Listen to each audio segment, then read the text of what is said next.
Impôts et justice sociale, le podcast francophone du réseau Tax Justice Network.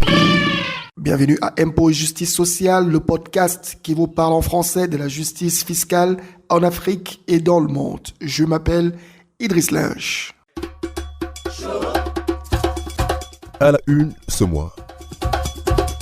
À la une ce mois, je vous parlerai d'Isabella dos Santos, fille d'un ancien quasi-dictateur d'un pays africain, l'Angola, José Eduardo dos Santos.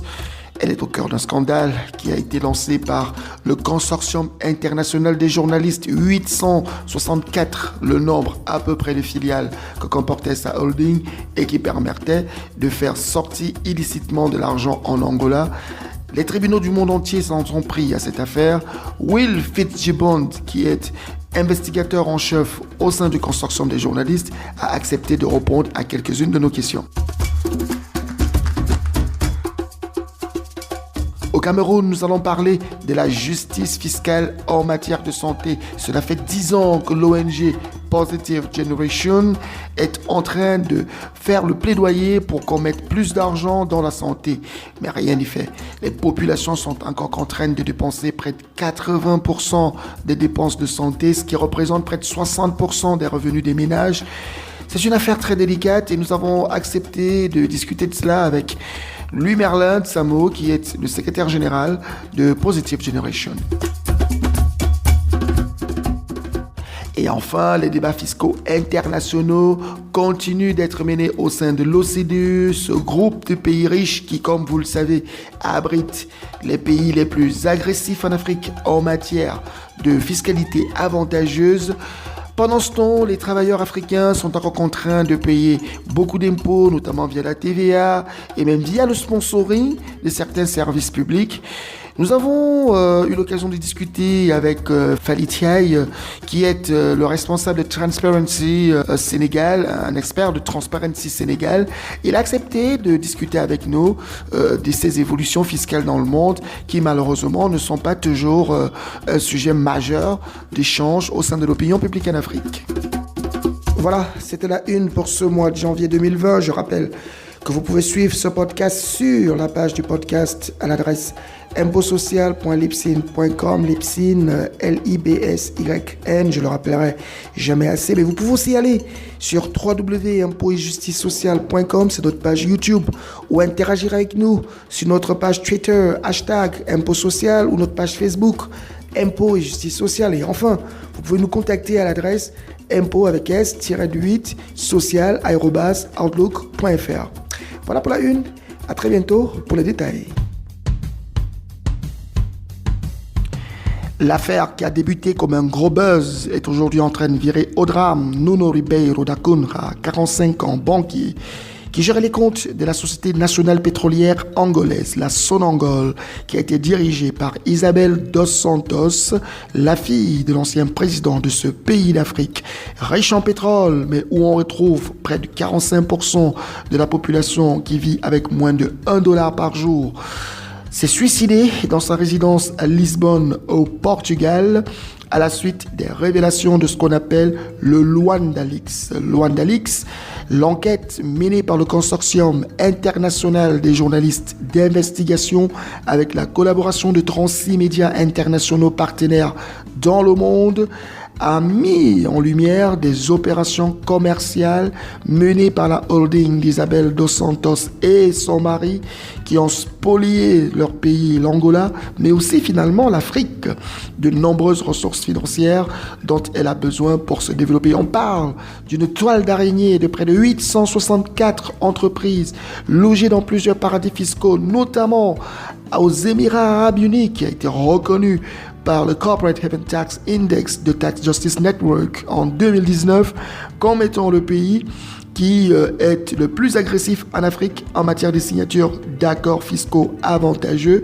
C'est dans cette nasse que Isabel dos Santos nageait. Pourtant, elle était désignée comme étant Elle est toujours désignée comme étant la femme la plus riche d'Afrique, mais aussi une des femmes les plus influentes.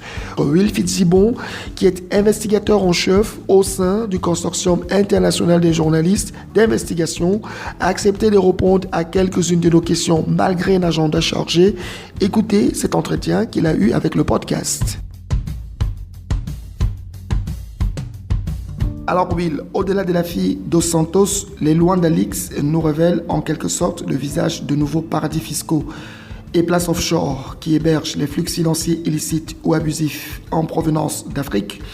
Dubaï peut être aimé pour ses tours et son luxe, mais c'est aussi un paradis fiscal. Jusqu'où, selon vous, le mal que représente cette juridiction pour les pays africains est désormais profond? À travers nos récentes enquêtes avec ICIJ, y compris Panama Papers et West Africa Leaks et encore Luanda Leaks, c'est vrai qu'on voit Dubaï émerge en tant que paradis fiscal de préférence, surtout par des hommes d'affaires, des femmes d'affaires et des politiciens en Afrique. Ce n'est pas du tout par hasard qu'on voit Dubaï émerge en tant que paradis fiscal quand en même temps des paradis fiscaux entre guillemets traditionnels sont en train de se fermer un peu plus, comme le Panama ou bien comme la Suisse. Donc c'est tout à fait quelque chose que nous remarquons dans l'ensemble de nos enquêtes.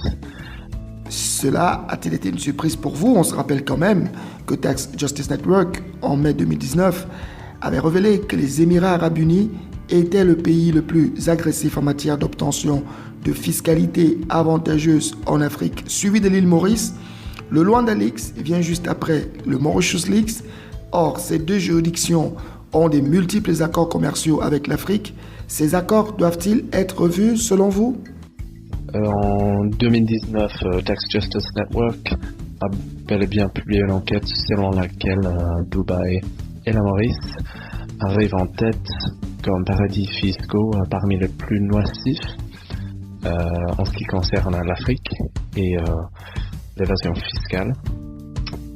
C'était par hasard que Luanda Leaks apparaissent bien après Mauritius Leaks de l'ICIJ, mais c'est vrai que selon des experts à qui je parle, selon des inspecteurs des impôts en plusieurs pays d'Afrique, la Maurice est très problématique et aussi Dubaï, je pense que c'est même plus problématique. Pourquoi? Parce que les Émirats, quand même, y compris Dubaï, est un pays très puissant, c'est-à-dire pas trop besoin de négocier avec qui que ce soit. C'est très difficile, selon des inspecteurs des impôts, à demander de l'information, des échanges avec les Émirats, par exemple.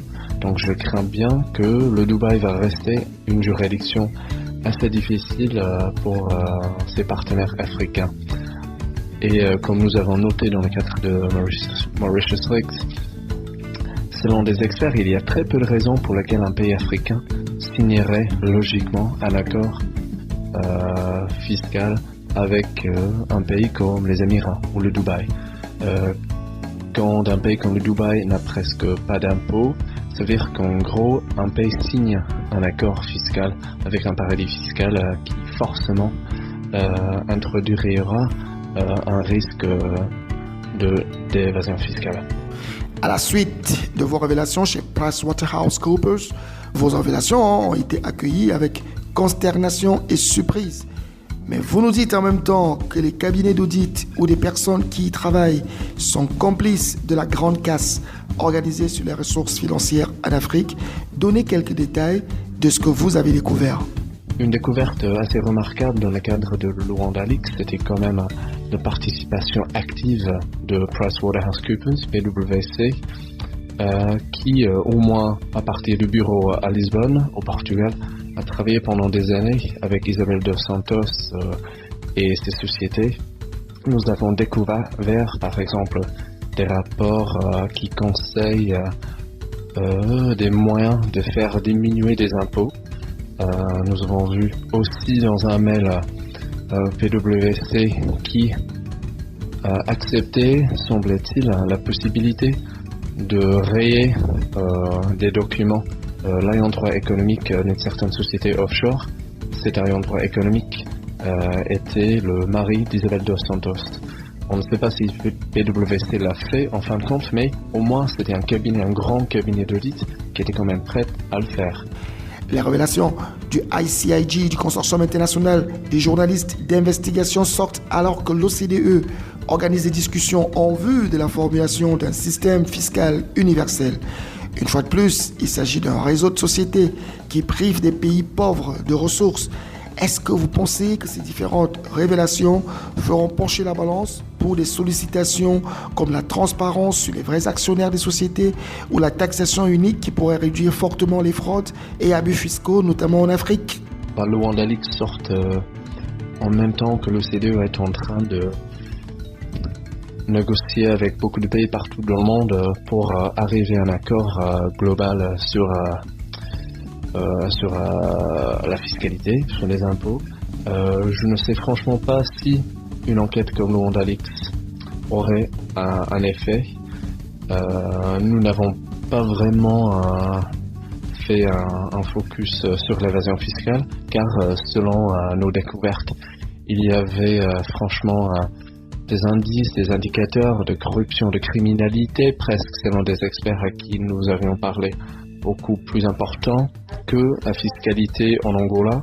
En plus, on n'a pas vraiment pu arriver à parler aux fiscalistes angolais pour nous aider à comprendre l'importance de ce sujet. Mais là, c'est un sujet que nous allons continuer à traiter parce que, comme toutes nos enquêtes, le WandaLeaks n'a pas fini avec la première sortie de nos enquêtes.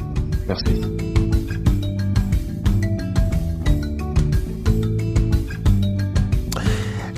Quand c'est l'Afrique qui se fait mal à elle-même, c'est très compliqué. On a déjà eu du mal à avaler la pilule que représentait l'île Maurice.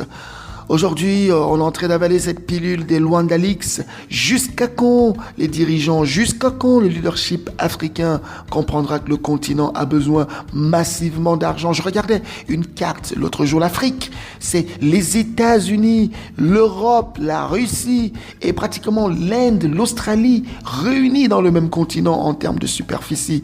Vous faites 10 heures de vol entre Casablanca et le Cape Town en Afrique du Sud, Casablanca au Maroc évidemment, et l'Afrique a donc tellement besoin de ressources, mais quand ces leaders prennent ces ressources et les envoient dans des paradis fiscaux pour des motifs purement personnels, pour être les plus riches, pour mener des batailles politiques, on ne peut qu'en avoir des larmes aux yeux, surtout que le monde est en train de mener la bataille. Un autre débat de l'Afrique, c'est celui justement de la justice sociale, la justice fiscale en matière de santé publique. Selon la Banque mondiale, les pays africains, enfin les ménages africains dépensent encore l'équivalent de 45 à 60% de leurs revenus pour se soigner. Et les dépenses de santé faites par les ménages représentent pratiquement 80% des dépenses de santé sur le continent, l'Afrique subsaharienne évidemment.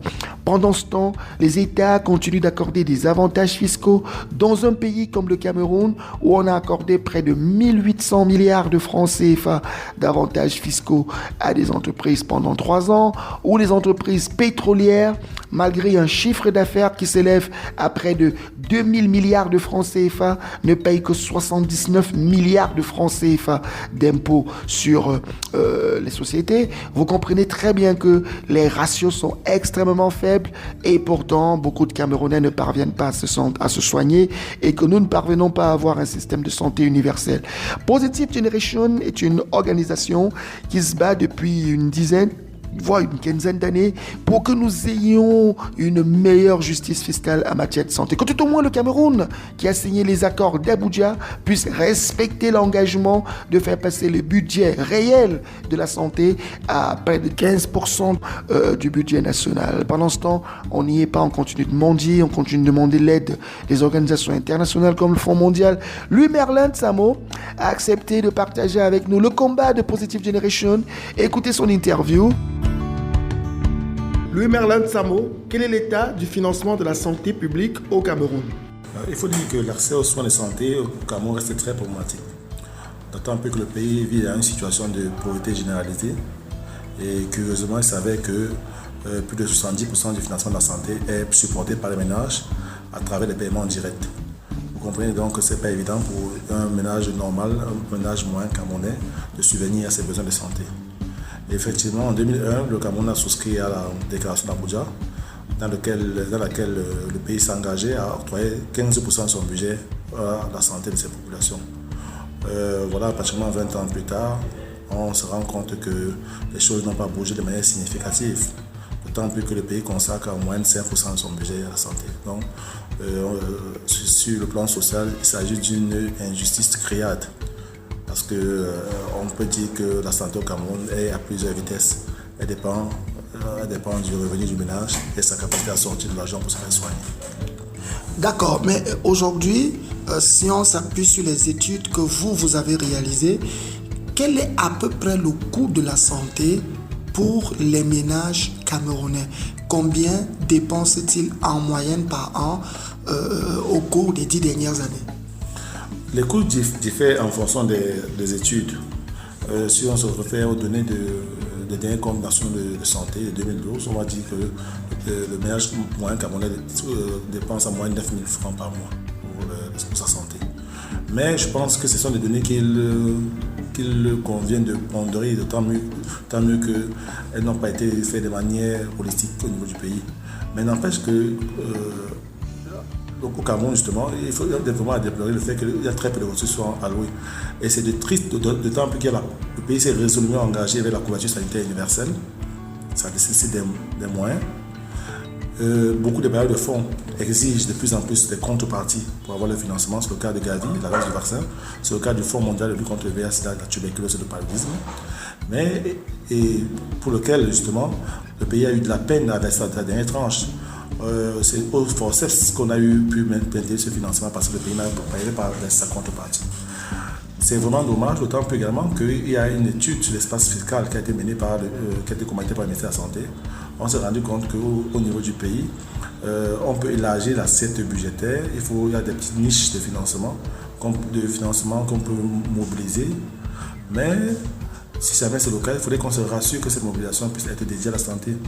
Et c'est d'autant plus difficile lorsqu'on sait que de nos jours, la santé est en concurrence avec d'autres domaines, d'autres secteurs. Les fonds sont beaucoup plus dévolus de plus en plus vers la sécurité du pays. Et avec cette instabilité qu'on connaît dans trois régions du pays, ça fait en sorte que les priorités sont ailleurs, alors qu'au Cameroun, au quotidien, les populations sont confrontées à des réelles difficultés d'accès aux soins, tant sur le plan de la couverture géographique que sur la couverture financière et bien encore sur la qualité même des soins qui sont octroyés. Oui, mais je veux bien qu'on ait des problèmes de sécurité dans le nord-ouest, sud-ouest, est et nord du pays. Mais dans le même temps, c'est un rapport officiel du ministère des Finances.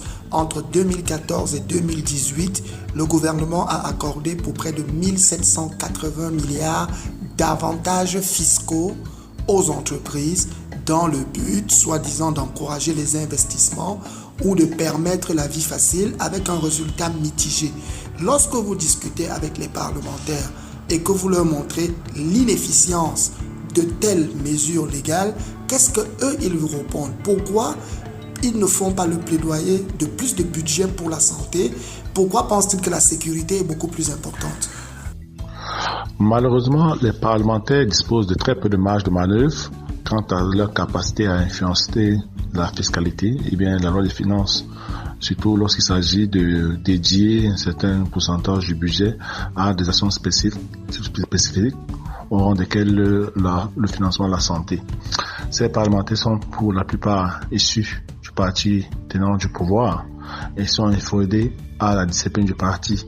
C'est-à-dire qu'en réalité, les décisions sont pensées par la hiérarchie du parti et les parlementaires ne sont que là pour valider et ne peuvent véritablement influencer ces décisions. C'est un peu déplorable, d'autant plus que l'on sait que le financement de la santé est un domaine dans lequel on investit. Une étude faite par Gavi a démontré que chaque fois qu'on investit $1 dans la santé, on en gagne 17. Et lorsqu'on considère les bénéfices corollaires, on gagne $43. C'est pour dire qu'il est question que justement que tous les parties prenantes, tous les politiques puissent voir quel est l'intérêt à dégager des ressources pour le financement de la santé. Et c'est d'autant plus déplorable quand on sait que l'assiette budgétaire et fiscale du Cameroun est grande et que les tenants de cette assiette fiscale que sont les grandes entreprises, notamment les sociétés pétrolières, n'arrivent pas ne sont pas suffisamment taxées, de manière à ce qu'il y ait une redistribution équitable des ressources générées, afin que les problèmes sociaux soient adressés et qu'au final, l'ensemble des populations camerounaises puissent bénéficier de ces bienfaits et que puissent s'épanouir dans de bonnes conditions.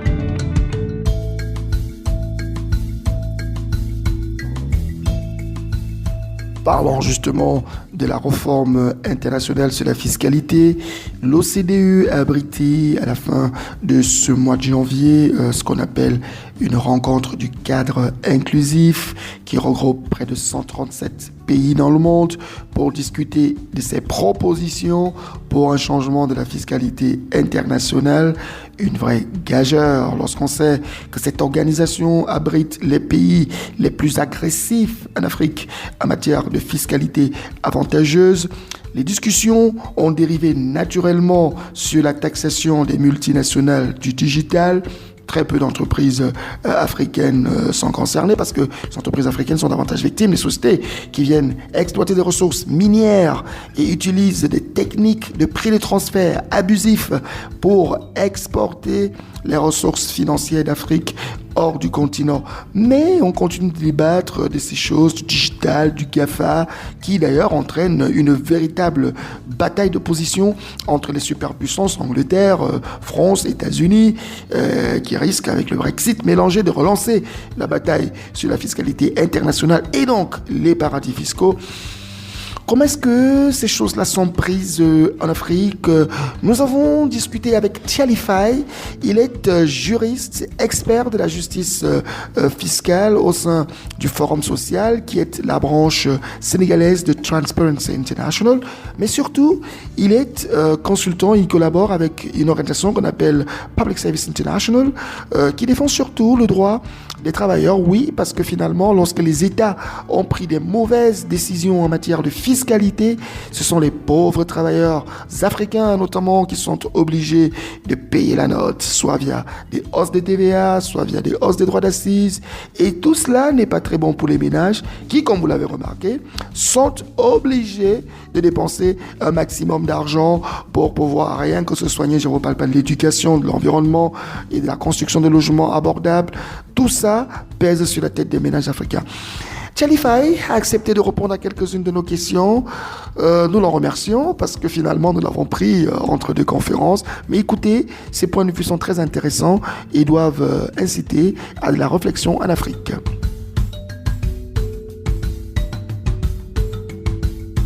Parlez-nous de l'organisation Public Service International et dites-nous pourquoi les réformes sur la fiscalité au niveau international intéresse votre organisation, notamment pour ses interventions en Afrique. Voilà, les réformes de la fiscalité internationale nous intéressent particulièrement parce que d'abord le Sénégal est une entité de l'Afrique, mais également du monde. Et également la problématique des flux financiers illicites impacte aussi notre pays, parce que dans l'affaire SwissLeaks, dans l'affaire Panama Papers, des West African Leaks et tout cela, ça a touché le Sénégal aussi. Donc aujourd'hui, si on doit décider de la réforme de la fiscalité internationale, le Sénégal a droit au chapitre, d'autant plus que le Sénégal est membre du cadre inclusif et notre organisation est membre de Tax Justice Network Africa. Nous travaillons depuis très longtemps, et Oxfam d'ailleurs, dans un cadre d'un réseau pour lutter efficacement contre les flux financiers illicites. Donc du coup, cette réforme de la fiscalité internationale, telle qu'attendue, si les Africains donnent forcément leur mot à dire dans cela, ça pourrait aider ces pays africains vraiment à insérer leurs propres préoccupations dans le cadre de cette réforme de la fiscalité mondiale. Votre organisation partage aussi l'idée d'une taxation unifiée au niveau international. Comment est-ce qu'une telle évolution des choses vous permettra d'atteindre vos objectifs? La réforme de la fiscalité internationale au niveau mondial, naturellement, nous préoccupe notre organisation et le réseau auquel nous appartenons, parce que nous sentons que l'Afrique n'est pas toujours impliquée dans ce qui se fait, ou bien même si l'Afrique participe aux échanges, les préoccupations de l'Afrique ne sont pas prises en compte. Parce que la question de la fiscalité est une question de souveraineté nationale. Donc c'est important que les États puissent avoir leur mot à dire, parce que c'est nous qui subissons cela. Nos États détiennent des ressources naturelles, le pétrole, le gaz, les mines, etc. Et malheureusement, ces multinationales viennent et avec le système fiscal mondial, ce n'est pas tout le temps favorable à nos États. Donc du coup, il y a beaucoup par exemple, de recettes qui échappent à la fiscalité. Donc moi, je me dis que les pays africains gagneraient à parler d'une seule voix à travers la TAF ou bien à travers d'autres institutions africaines pour pouvoir travailler d'arrache-pied pour avoir une fiscalité mondiale qui est favorable aux pays africains. En réalité, c'est ça. D'autant que maintenant, on parle de la fiscalité du numérique et maintenant, la notion d'établissement stable, c'est-à-dire tel que défini au niveau mondial, ne répond plus aux préoccupations du numérique. Donc aujourd'hui, il est important de voir comment taxer le numérique et l'Afrique n'est pas en reste par rapport aux fuites fiscales vraiment liées au secteur numérique. Donc à mon avis, c'est une chose importante pour que nos organisations puissent se mobiliser davantage, nos États puissent se mobiliser davantage pour qu'on puisse parler d'une seule voix et essayer de peser sur la balance au niveau de la réforme de la fiscale au niveau de l'OCDE. Chez PSI, on pense aussi qu'il serait important de réduire la compétition fiscale entre les pays. Est-ce que vous pouvez nous dire comment est-ce que cette dynamique-là est défendue par votre organisation? Pourquoi est-ce important, de votre point de vue, de réduire la compétition fiscale? Vous avez parfaitement raison. Il est important pour notre organisation et ainsi que les organisations avec lesquelles nous travaillons de réduire la compétition fiscale entre nos États, ce qu'on appelle la concurrence fiscale dommageable. Parce qu'on s'est rendu compte que nos États deviennent faibles quand ils partent individuellement.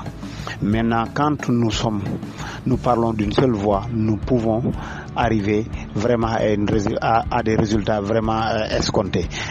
Aujourd'hui, l'UEMOA a déjà tenté de légiférer dans ce sens. Il y a un certain nombre de règlements et de directives de l'UEMOA qui parlent dans cela, notamment dans le cadre des droits d'assises, dans le cadre de la fiscalité indirecte, etc. Mais cette voie de la réforme vers une fiscalité commune au niveau de nos États, et à mon avis, c'est une bonne solution parce que ça pourrait réduire la concurrence fiscale dommageable et aider nos États à parler d'une seule voix. Et maintenant, on sera tous, en tant qu'État, tous égaux par rapport aux investisseurs qui arrivent. Malheureusement, nous, on ne le voit pas sur cet angle. On essaye de faire beaucoup d'exonérations et ces exonérations, après les avoir estimées, on se rend compte qu'on perd énormément. Je donne juste un exemple, le Sénégal. Avec son rapport sur les dépenses fiscales, le dernier rapport de 2014, le Sénégal a perdu plus de 500 milliards de francs CFA. Donc, à mon avis, c'est une chose énorme en termes d'exonération fiscale, etc., de renonciation de recettes. Maintenant, si on arrivait à harmoniser nos législations, je crois que la saignée aurait pu être beaucoup plus réduite qu'actuellement. L'ensemble des points que vous avez évoqués relativement à la réforme de la fiscalité au niveau international est défendu par plusieurs ONG. Est-ce que, du point de vue des syndicats, notamment africains, leurs membres sont suffisamment sensibilisés sur ces problèmes, ou alors est-ce que pour eux, il faudrait à tout prix défendre l'emploi même si les multinationales finalement ne payent pas les impôts comme il se devrait. Oui, sur ce côté, vous avez parfaitement raison. Les syndicats, je crois, ils n'ont pas encore pris cette bataille comme leur propre bataille. Il y a certains syndicats qui, pour le moment, commencent à y travailler, mais ce n'est pas forcément tous les syndicats. Et serait important pour que tous ces syndicats-là puissent travailler pour qu'on puisse avoir vraiment un seul combat. Toutes les forces vives africaines, que ce soit les ONG, les syndicats, les États, les communautés, tous, qu'on puisse travailler, par exemple, dans une seule plateforme, dans une seule réforme, pour pouvoir peser sur la balance au niveau mondial. Aujourd'hui, le défi que nous avons en tant qu'organisation de la société civile, c'est de sensibiliser davantage ces syndicats, c'est de sensibiliser davantage les autres organisations qui jusqu'à présent n'ont pas encore pris le combat là comme le leur. Donc à mon avis, c'est important pour qu'on puisse sensibiliser davantage, mener le plaidoyer au niveau des États pour qu'on puisse parler en une seule voix. Si vous aviez un message aux syndicats des travailleurs en Afrique, notamment francophones, relativement aux grandes discussions fiscales de l'heure, que leur diriez-vous? Quel message porteriez-vous à leur attention? Je lance un appel à l'ensemble des syndicats des travailleurs pour leur faire savoir que aujourd'hui l'Afrique perd énormément de recettes. Beaucoup de rapports évaluant les fuites fiscales en Afrique montrent ce qu'on est en train de perdre, qui est certainement le double de l'aide publique au développement. Nous pouvons assurer le développement de l'Afrique en se basant sur nos propres moyens. Donc c'est important pour que vous, syndicats, pour que nous, organisations de la société civile, de manière large, qu'on puisse travailler ensemble, la main dans la main, pour pouvoir peser sur la balance de la réforme au niveau mondial, c'est-à-dire au niveau de l'OCDE. C'est la seule voie que nous pouvons emprunter pour réussir ce combat. Je vous remercie davantage de rejoindre le combat en Afrique pour la justice fiscale. Merci Thiali, c'est d'ailleurs l'occasion pour Tax Justice Network de rappeler que nous sommes toujours ouverts à recevoir des experts de l'Afrique francophone qui acceptent d'aborder la question de la justice fiscale. Évidemment, dans beaucoup de forums, notamment le groupe Forum AfriTax, on apprend que malheureusement très peu de rapports sont traduits de l'anglais vers le français. C'est un effort que nous devons faire ensemble. Les experts africains doivent pouvoir se mobiliser partout où ils sont pour venir parler de justice sociale et de justice fiscale, parce que malheureusement personne ne viendra le faire à notre place. Nous profitons maintenant pour passer à l'actualité internationale. L'actualité internationale. En actualité internationale, nous allons revenir sur cette activité de l'OCDE. Malheureusement, l'OCDE, comme je vous le dis, ce groupe de pays riches, extrêmement agressif en matière de fiscalité avantageuse, c'est eux qui mènent le débat sur la justice fiscale en matière de multinationales du digital. Les discussions ont été repoussées à plus tard.